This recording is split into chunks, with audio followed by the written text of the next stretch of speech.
In the dead of night, February 15, 1898, a massive explosion tore through Havana Harbor. The American battleship USS Maine, sent to protect U.S. interests during the Cuban War of Independence, was ripped apart.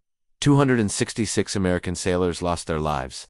In an instant, a mysterious tragedy ignited a nation's fury. Across the United States, a single, powerful slogan echoed in the streets and dominated the headlines. Remember the Maine, to hell with Spain. This wasn't just a cry for revenge. It was the spark that would light the fuse of the Spanish-American War, a conflict that would end a centuries-old empire and announce the arrival of a new global power on the world stage. To understand how this war came to be, we have to look just 90 miles off the coast of Florida, to the island of Cuba.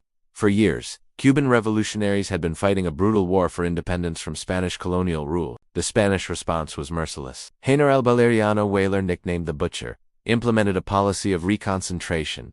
Hundreds of thousands of Cuban civilians were forced into fortified camps, where disease and starvation ran rampant, leading to the deaths of tens of thousands. Back in America, this humanitarian crisis didn't go unnoticed. A new form of journalism, dubbed yellow journalism, was taking hold. Newspaper titans like William Randolph Hearst of the New York Journal and Joseph Pulitzer of the New York World were locked in a fierce circulation war. They found that sensational, often exaggerated stories of Spanish atrocities sold papers like nothing else. Lurid headlines and dramatic illustrations painted a grim picture of suffering, stirring up public sympathy for the Cuban cause and outrage against Spain. President William McKinley, however, was hesitant. He had seen the horrors of the American Civil War and wanted to avoid conflict at all costs, preferring a diplomatic solution. But the pressure was mounting, both from the public and from expansionist politicians who saw an opportunity to extend American influence. Then came the USS Maine. While the exact cause of the explosion is still debated by historians, today many believe it was likely an accidental internal combustion in a coal bunker. The yellow press immediately blamed a Spanish mine. The American public was convinced.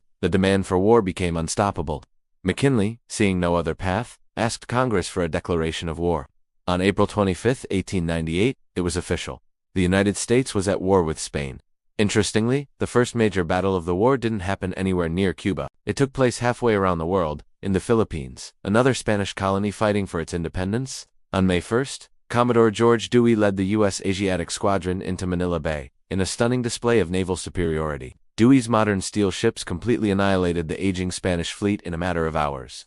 Without a single American combat fatality, the Battle of Manila Bay was a decisive victory that shocked the world and effectively trapped Spanish ground forces in the Philippines. With the Pacific secured, all eyes turned to the Caribbean. The main goal was to capture the key Cuban port city of Santiago, where the Spanish Atlantic Fleet was anchored. In late June, an American expeditionary force of about 17,000 soldiers landed in Cuba. This force was a diverse mix, including regular army units, state militias, and the most famous volunteer regiment of the war, the 1st U.S. Volunteer Cavalry, better known as the Rough Riders. This unique unit was commanded by Colonel Leonard Wood, with the charismatic and energetic former Assistant Secretary of the Navy, Theodore Roosevelt, as his second in command. The campaign for Santiago was tough. The American soldiers, clad in heavy wool uniforms, struggled in the tropical heat.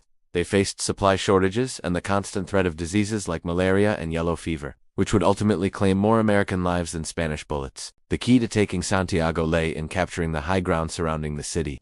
On July 1st, American forces launched a major assault on the Spanish defenses. The main thrust was against San Juan Hill and a nearby position called Kettle Hill. The fighting was fierce. In the face of withering Spanish rifle and machine gun fire, American troops, including the African-American soldiers of the 9th and 10th Cavalry, known as Buffalo Soldiers, charged uphill. It was on Kettle Hill that Theodore Roosevelt and his Rough Riders made their famous charge. Dismounted, as their horses had been left behind, they stormed the Spanish positions on foot. Roosevelt, on horseback, led from the front, becoming a national hero overnight. The capture of the San Juan Heights was the bloodiest and most famous battle of the war, breaking the back of the Spanish defenses around Santiago. With the American army now occupying the hills overlooking the city, the Spanish fleet in the harbor was doomed. On July 3rd, Admiral Pascual Cervera, under orders from Madrid, made a desperate attempt to break out. The result was the Battle of Santiago de Cuba. The powerful U.S. Navy, blockading the harbor entrance, was waiting. One by one, the Spanish ships were hunted down and destroyed. It was a complete and total American victory, sealing the fate of Spain and Cuba.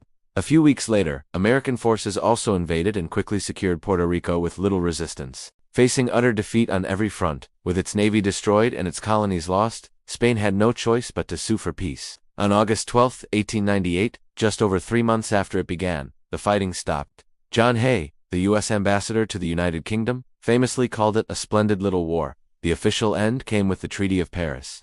signed on December 10, 1898. Spain relinquished all claim to Cuba, which was granted formal independence, though it would remain under U.S. military occupation for several years. But the bigger prize for the U.S. was what it gained. Spain ceded Puerto Rico and Guam to the United States. And, in a move that would have long-lasting consequences, Spain sold the Philippines to the U.S. for $20 million. The consequences of this splendid little war were enormous. For Spain, it was a national humiliation, marking the final collapse of its once mighty global empire. The country turned inward, leading to a period of political and social turmoil. For the United States, the war was a profound turning point. It emerged from the conflict as a recognized world power with overseas territories. The victory fueled a new sense of national pride and confidence. Theodore Roosevelt, catapulted to fame by his wartime exploits, would soon become vice president and then president, embodying this new, assertive American spirit. However, America's new role as a colonial power was not without its problems.